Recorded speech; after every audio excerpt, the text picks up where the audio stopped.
just a weekend of wrestling, Yeah, man. that's Like same. Well, the next day, that Sunday is AEW that Double or Nothing. AEW Double or Double or Nothing. Nothing.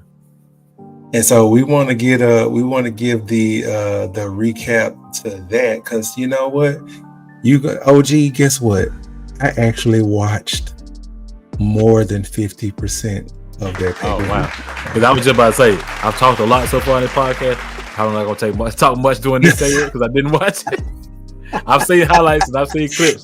But, I'm gonna go on my own commercial break while I'm Ricky and OG talk about this. I'm gonna be on mute for a nice little minute here. So, Hey man, I keep telling folks, man, if you want some good old fashioned wrestling, you cut it on AEW, and they will not disappoint. I don't care how trashy the storylines can be. I don't care how they might miss different little stuff and how they interviews are. But when them jokers get in the ring, man, you gonna sit and watch these matches all the way through, and you gonna be intrigued by it. Man, I'm waiting on Ricky to go ahead and start this thing out because I'm ready. I'm itching for this one. Go ahead, Ricky. Yeah, I went on ahead and pulled out some. We're not going to go into it because a lot of this stuff was I missed most of it, and a lot of it was pretty, but I missed most of it. Like I said, I'm just going to start off with what I know. Watch it. Hey, what? I'm just saying. I'm giving it props. Yeah.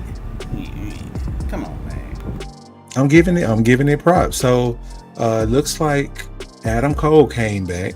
I think that was his first appearance in a while, and he came out there. I did notice he still ain't 100% to me.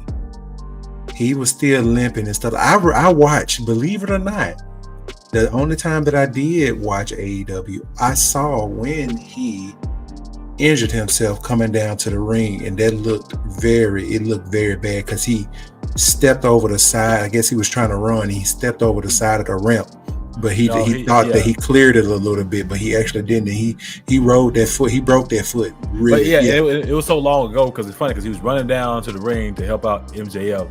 Yeah. And instead of just running, he decided to jump down the ramp to get down to the lower level, and that's when he messed it up, jumping down to the ramp. If he just stayed on the over ramp to the ring, he'd have been fine. So that's why people were like, and at first people didn't think he was really hurt. He was just, he thought it was a work. But yeah, he really was hurt, and yeah, he's been dealing with that for a minute. Yeah, I saw that live watching it, and that was not what's supposed to happen. So he actually came back, still gimpy, came out, cut a little bit of the promo if I'm not mistaken, but then MJF came out and pretty much laid a pipe bomb and just basically gave up. Like, we're not doing none of this friend BS anymore. We're not doing this. No, we back on our evil shit pretty much. And announced that he's not going anywhere. He's going to be with AEW. He betting on himself and he all in with them. So I don't know what the contract situation with that. I guess that's over. He got a little tattoo on his leg. I don't know how real that is or not, but that was a pretty hype spot. That real quick. Hold up, man! It looked like a little old middle schooler drew that AEW sign on his leg. So here's the thing, and don't put it past it. How strategically that tattoo is on his lower leg that can easily be covered up by his wrestling boot. Like, you're never gonna see that tattoo again. So even if he goes to WWE, the tattoo can be covered up by one of his boots. And they say the way it's set up and where AEW is, you can easily fill that in and just see the poker chip and it says bet on yourself. It has the same meaning just without AEW on it. So that's right. So I don't know how long with it, because people still talking about that MJF is going to possibly go over to WWE at some point in time. So I don't know. Go ahead, OG. And see, this is one of the things I was talking about how AEW made get talked about or stuff don't make sense. It made no sense why Adam Cole made his way to the ring at that particular time. That's my point. Why? What your boy lost. So why are you coming to the ring? Never mind. But that's what I'm talking about. So, but the promo was outstanding. The boy can talk. If he can't do nothing else, that boy can run his mouth. And I love the thing that he said, New Japan and Vince McMahon. I like that. That was cool.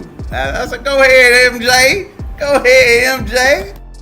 But no, but Vince McMahon is not. But we get what he's saying though. But they didn't say anybody else. But he said Vince McMahon, and he didn't sold his shares, and he don't have anything to do with that. But everybody tied the two together, so we got it.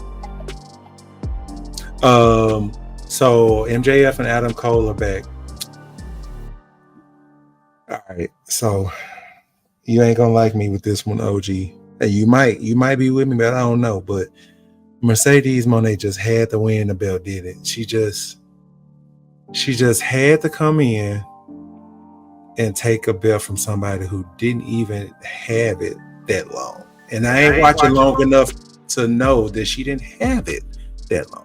You are absolutely correct, and I know Quilly has plenty to say about that because that's his girl who belt got snatched away from her. And I wonder if Mercedes Moné had this in her contract that she had to win the title her first go round, because that was some bullshit. The first go around, but not like, okay, we can make this a disqualification, or something like that. The first time you step foot in the ring, you win the TBS championship belt. And like I said, I didn't watch Willow win it, but I just know that she just got it, and now she's the whole clique. That was, I guess, what was her name? I forgot her name. Statlander. Yeah, Chris Statlander. That was what I was about to say. I don't have an issue with her losing the belt because I kind of knew the way Mercedes Moné, Sasha Banks, the way she came into AEW. There was rumors about her signing this big contract, about all this money, calling herself the CEO. I knew she was gonna win. I have more of a problem with Chris Statlander turning on. Are you looking at Sexy Red?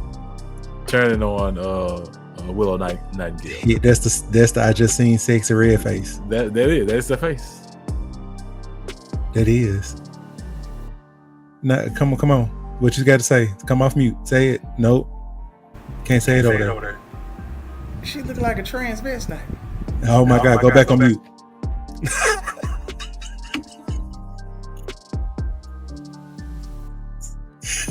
But look, man, like she look, oh my God, bro.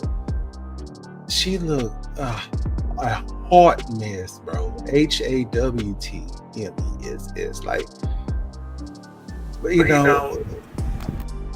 she even did she did a song with Drake that was released last week, and that was it was terrible. Anyway, I think Sig went to go throw up. So yeah, Mercedes just ended up taking the belt from Willow the first time they get. So maybe they're running back. We don't know. I don't know if they do a whole lot of running back matches in AEW or whatever. They just probably move on to the next person. I'm interested in seeing who's going to be Mercedes' new next opponent for that belt. So welcome, Mercedes. Congratulations, I guess. Yeah. But a lot of people have been putting some backlash behind it, man. They are just not. I don't think they're feeling that. And whatnot. I want to apologize to all the Sexy Red fans out there. The name don't do her no. As some people have referred to her online as Booty Hole Brown. Now, I could have seen her name at Dirty Red, but Dirty Red. Doo-doo Brown is better. Shout out Doo-doo Brown. How about call her Sexy Roderick? That would have been good. No, that ain't called. No, because that's offending all the Rodricks out there. That's pretty handsome. She just got a beautiful spirit. That's about it. And she just, yeah, she precious. As my grandma used to say, that's a fine baby. Gosh, man, I'm over my eyes. Every time I close my eyes, I see her coming down the ring at NXT, and it just hurts my feelings. Adam Copeland seemed to hurt himself in his win over Malachi Black. He did. He did. Like, it came out later today. Yeah, he has a torn labrum, whatever that is. No, it's torn. He broke his tibia. I honestly, I looked at it a couple of times. It looked like he wanted to do something else, and midway in the air, he couldn't do it, and so he just failed. And because I'm not sure if he wanted to do a body splash or elbow, but his body in mid-air, it wasn't going. I would have took my chances with the splash, bro, because you almost psycho see at your foot when he did that. Like, he landed, but he ended up still breaking it. I mean, that's a big man. Like, you coming from the top of the cage like that, that's a lot of weight. Like he said in his Twitter thing, I'm 50 years old, and my mind doing stuff in my body be like, hold up, you know what I'm saying? And his body spoke back to his dad, and he broke that tibia, and he's gonna be out. So now that boy not Sting, man. He think he's Sting. He not Sting.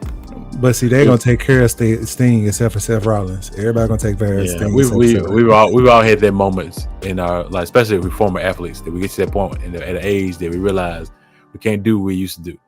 And this is one example that, yeah, where your mind thinks you can do something, but your body was like, hold up, you are 50 plus, you are, so. No, I did that. I was in my 30s though. I think I may have been like 35 or something. I'm not sure, but I caught myself trying to race one of my friend's daughters one time because she was talking trash. I didn't stretch or nothing. I was like, bet. You know what I'm saying? It was just bet.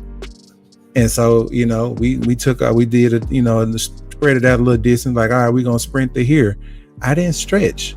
I was just talking, and I promise you, man, I feel like somebody shot me in my hamstring. Both of them. Pow, pow. Pulled the hamstring. I felt it. And I was just like, oh, God, like, and of course I ain't tell my wife because, that's going to be, you know how that conversation goes. You need to sit your old ass down, so, but yeah, no, this is a case of, your body telling you they don't do that shit no more. And we may lose edge for a while. So now, what are we going to do with the belt that he has? So go ahead, Asid. Go ahead and just, have a little quick tournament for it on Dynamite and let Malachi win the belt. Give him something. He needs something on him because the little trios title they had before. Give that boy something because he a good worker. Yeah, and there was some rumblings that he'll be coming, that he would have came back. So there's rumors about his contract expiring. So I'm interested and say, hey man. Rhea husband, Buddy Murphy, that nigga big. Oh yeah, dude, like jailhouse swole. Like, I was looking at, I haven't seen him in a while. So when he came down to the ring during the match, man, Buddy huge. Yeah, he was already kind of building up those muscles in WWE before he left. He had muscles, but he was smaller with it. It was more, it seemed like he was a little bit more lean back when he was with Seth Rollins doing his thing. But now he looked like a damn club bouncer. That boy been shooting up, boy, since he been in AEW. I hope not. I hope that ain't it. But man, dude swole though. So him and Rhea kicking it. Did y'all see that picture floating around? Yeah, we saw it. Look, that man forearm like this. Came down like swole, but I saw his picture. He was living his best life, literally. He making all the haters pissed with that. Before we move on from that match, shout out to Gangrel, old ass popping up. Yeah, Gangrel Gangrel popped up, man. I got a little net. Now I missed that. Where did Gangrel come from, and where was it? He came out from the you know, like I said, whatchamacallit came out, man. This got a little net and everything in here. He came out when Buddy Murphy, well, not Buddy, whatever his name is there. He came out with the other guy, came out. They act like they was trying to turn on Malachi, but they ended up kicking Edge at it. And so when they got in the ring, they're finna get ready to do his thing, and then the lights went out. The hole opened up diagonal from where they were, and Gangrel came out like the Undertaker come from up under the ring. came from out the ring toward our ring. But then after he came out, he did his impaler DDTs and stuff to help him, and then somebody speared him. Gotcha. Yeah, this has been brought to you by these quick hands. Sorry, I mean, I'm just saying, man. I still got these quick hands, man. Got me messed up over here. Buzzing in my microphone. The hamstrings don't work, but them hands quick. Them hands, bro. I got them hands. But anyway, so he came out, did his impaler DDTs or whatever, and then Malachi hit him with the black mass or whatever. But when he fell, they had already patched the hole up, bro. They put the board back in the spot or whatever. That was so random to me. I was like, leave the hole, like, you know, he's not gonna fall in it. Just leave the hole there. But whatever, that did it for safety. So that's when he came out. Edge ended up getting the win. They celebrated and stuff like that. So that's how it came. That's how it happened. Swerve retained. I think I was on a pee break at that time. Too much beer. Yeah, you're gonna have to have one with that big semi truck size pint of beer you had over there. You're gonna be you're gonna have to take one in a minute. We're gonna see your camera go out just like Hughes just did. Swerve retained, and I was happy about that because it was rumbling that he might drop the title, and he just got it. And I was gonna be pissed. You know what I'm saying? Like, come on, man, let the man work. You can't just be like, okay, we're gonna listen to these bonehead fans out here in these blogs and go ahead and just pull it from him or whatever. Dude can work, you know. So I'm a Swerve fan. It was a good match though. Did you get a chance to see that, or were you still in the bathroom? Now Christian is probably top 3 underrated workers in the business. You can put that man up against anybody, he gonna make him look good. And then had the attitude to match it, man, outstanding. And that little Nick Wayne boy, I like that boy. I like him. I like his character. He reminds me of Dom.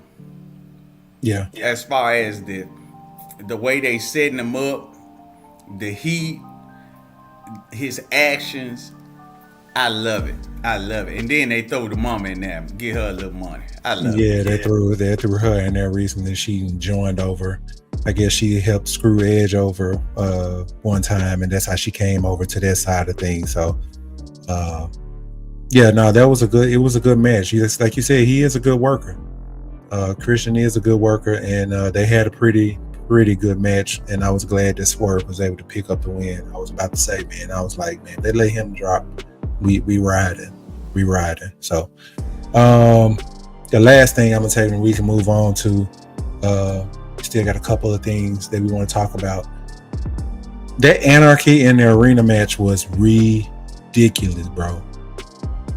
That was I've never seen one. It looks like they had this before, because I was watching a live little podcast, like a little live that one of the people on there, the girl named Minnie Portable or whatever that I follow, she was watching it, and I was commenting on it. It looks like they've done this before, but it looks like everybody's fighting in different parts of the arena, you know, and it was crazy. Like, they were playing music and stuff. I thought it was like a mess, like it was a mess up of the audio, and the music people back there just left the music on.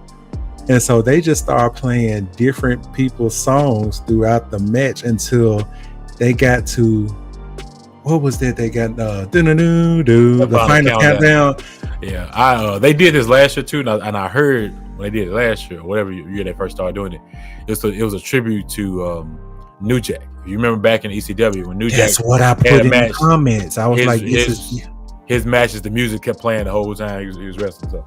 Yeah, okay, so that's why they were doing that, because I was saying, I put in the comments, I was like, man, this some New Jack, go ahead and play Natural Born Killers and let that jump play then, since we're doing that. But they played Final Countdown, which was pretty dope. And then I heard Dave, when one song was playing, then Dave Bryan said, turn that shit off, and that's when they started playing the other music. He was like, turn that shit off. And then at the end, I think one of the Young Bucks got the microphone.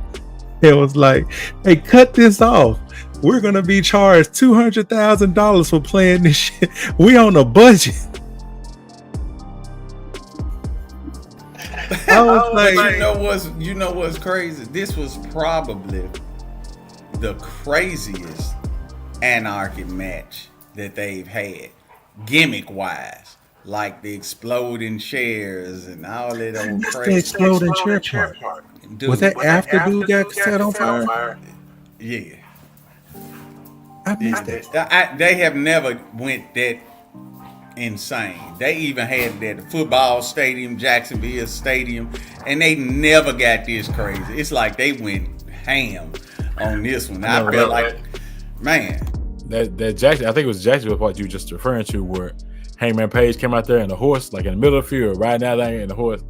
I just saw that. I just saw a clip of that on Instagram before we went live, and I was like, "What the hell is this?" Because Matt Hardy was in it, Kenny Omega, all them folks was all in it, and they started off on one end of the end zone, and they just ran like you would do, like they did on like Civil War, on Captain America and stuff, and they just started, and it was crazy. So I've never seen that before, but the craziest spots. The part where Jack Perry was supposed to have ran over Darby Allin outside. So basically Darby Allin's supposed to be dead at this point, but he's doing this whole, like, I think Darby Allin is Cactus Jack and Terry Funk's nephew or something, like, because this dude is crazy. I will say this again, I'm only going by clips that I saw on Twitter and YouTube. The spot with Jack Perry getting set on fire, I like the way they did it, because again, there was a scene where he fell into like some water. We thought it was water, but it was more the gel that's supposed to protect you from fire. So that's why, if you notice, and I saw a still shot at first, I'm like, why he look so greasy? Not even that wet, he just looked greasy because of the gel, and the gel protected him from when Darby. And then they said, well, I'm glad it didn't roll all the way up, because he set them feet on fire and them legs, and was moving around. And you see, everybody was already around the spot for this spot. They had talked about this. Oh yeah, and it worked to a T. But Young Buck ended up spraying them off, and then spraying Darby to get them off of them and stuff like that. That was the craziest. Yeah, they had them fire extinguishers ready, because But then they were clowning Tony Khan, because Tony Jack Perry had dragged Tony out there. He was in the back in what they call it, the gorilla room or whatever. Yeah. He was dragging him. He was back there. They drug him out. I was like, what the? He got set on fire. Tony vamped. They said Tony rolled all the way down the ramp. He didn't just slide out the way. He rolled all the way down to the end of the ramp when Jack Perry got set on fire. I ain't trying to feel nowhere near. Ain't nobody finna mess this up for me. So that was a crazy match, man. And it was interesting though, because usually when you have matches like that where it's crazy, your faces win and stuff like that. But now the Elite took that one. And another spot, man. Damn, Darby Allin again, man, being hung up in the ring, taking the super kicks to the face with spike Reeboks. And he hung there for at least 4 or 5 more minutes, upside down. Like, and then the people started chanting, "Please help Darby." Like, he was just in there, just hanging upside down, man. It was ridiculous. Wow. But for my first AEW pay-per-view that I spent at least an hour and a half watching, because hell, it was 19 hours. But I caught the last. What? Hey man, you gonna fall up off of them, man. Follow up off of, man. Yeah, okay, the show was, man, 6 hours. So what? Bro, the show was longer than Roots. It was. Hey man, we went to Collision, right? And we was there so long, we looking at each other like, I'm really ready to go, but I done spent my little $100, so I'm really gonna sit here. Is this John over yet? So for anyone who's never been to an AEW show, bring a lunch and prepare for a long time. I ain't even talking about pay-per-views. So we sat on Collision, then they filmed like an episode of Ring of Honor. So Collision already 2 hours. Then they filmed an episode of Ring of Honor, and they did some more dark matches. And I think they filmed something else AEW related. Yep, but, AEW After Dark, and then they ended up doing another set of Ring of Honor matches. Right, and a lot of those were taped to be showed on, I guess, whenever they show Ring of Honor. We don't get that channel down here, yeah, you're gonna sit in, for a lot of wrestling, man, when you go to an AEW show. Yep, but it was a good pay-per-view to me, you know what I'm saying? So that means that more than likely I'll be tuning in tomorrow, or to see what happens, just to see the fallout and see where they go with, because I'm curious to see, because again, it's Dynamite. It was some point, I think it's changed now, that Double or Nothing was considered like AEW's WrestleMania. It's probably like their big show. Now I think the All In show they have in Wembley is kind of become that now. But this is one of their top pay-per-views. So I'm curious to see what the fallout is on Dynamite tomorrow.